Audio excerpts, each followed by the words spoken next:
You are standing barefoot in a stone courtyard in Sparta. Above you, the city is quiet, too quiet.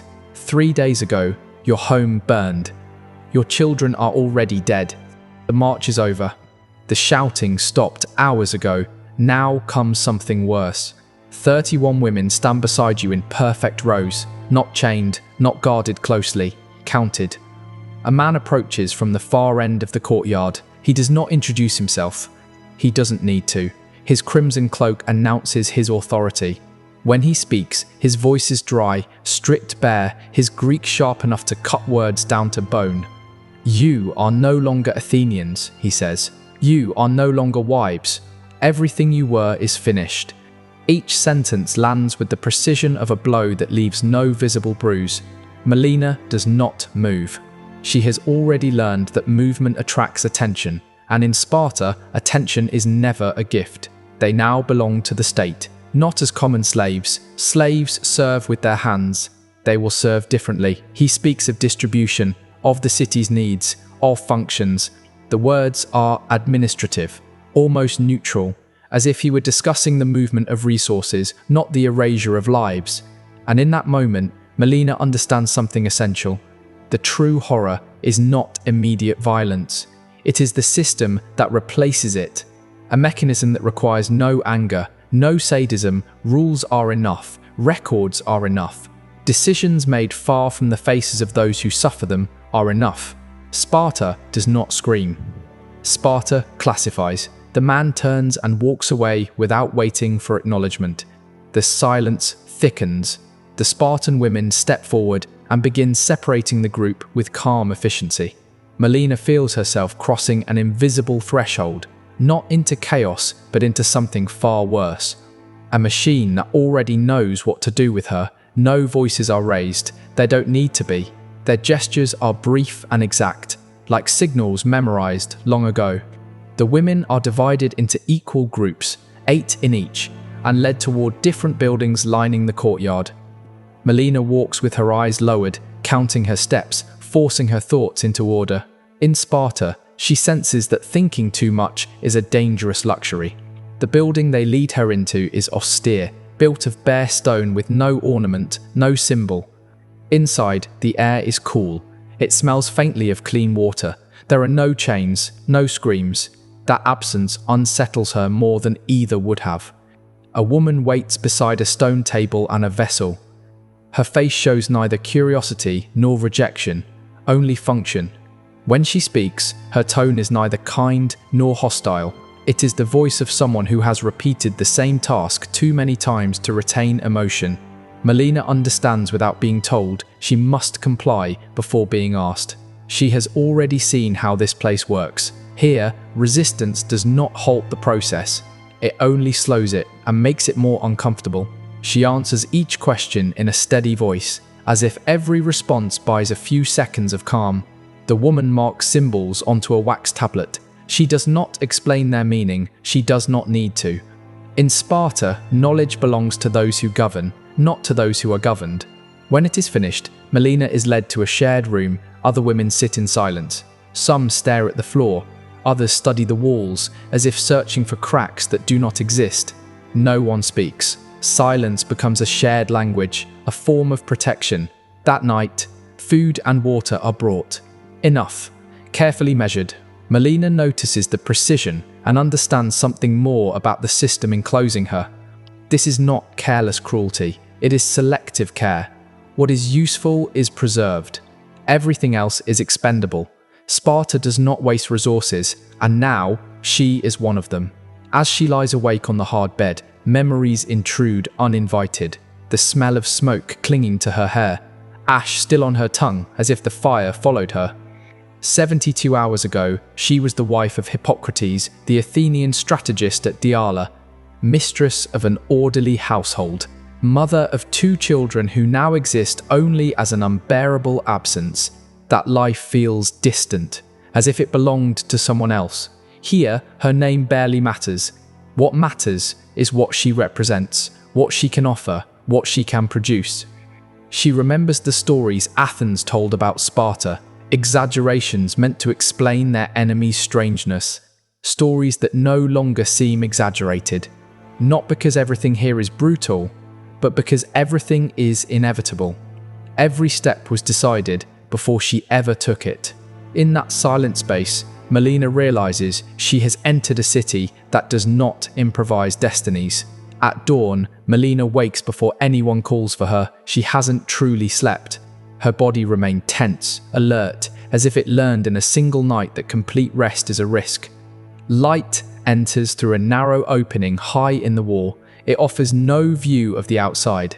Sparta offers no views, only functions. The women are led out again, one by one, into rooms identical to the night before.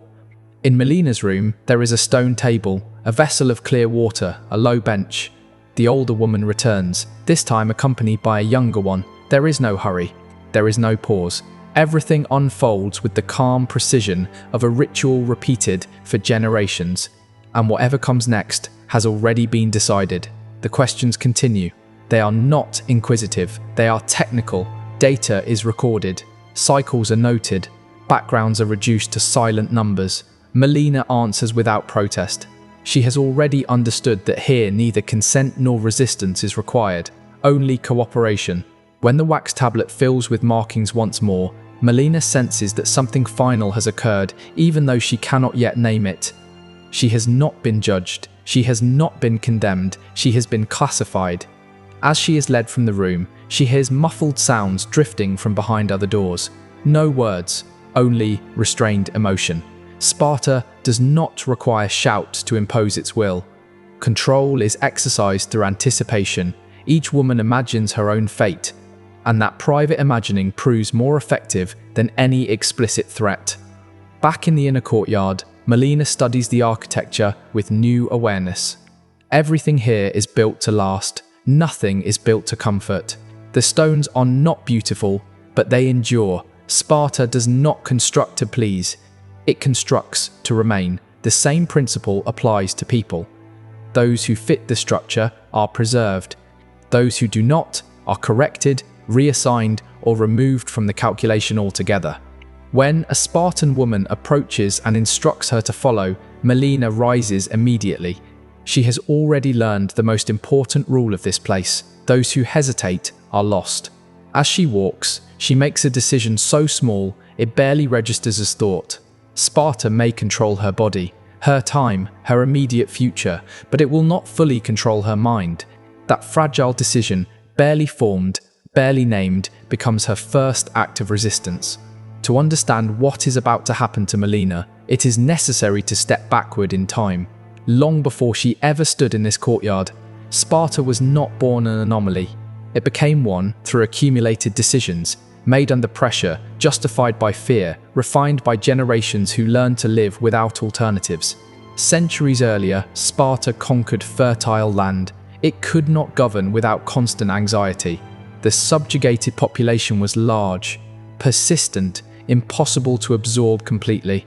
They lived beside their conquerors, working the soil, preserving memory and resentment. From that moment, the city learned a lesson that would define it. Survival would depend on control, not consensus, not persuasion, control. This need reshaped every aspect of Spartan life. Childhood ceased to be a space of protection and became a phase of preparation. Family yielded to the collective. Affection became a liability. Anything that did not reinforce dominance was reduced or removed.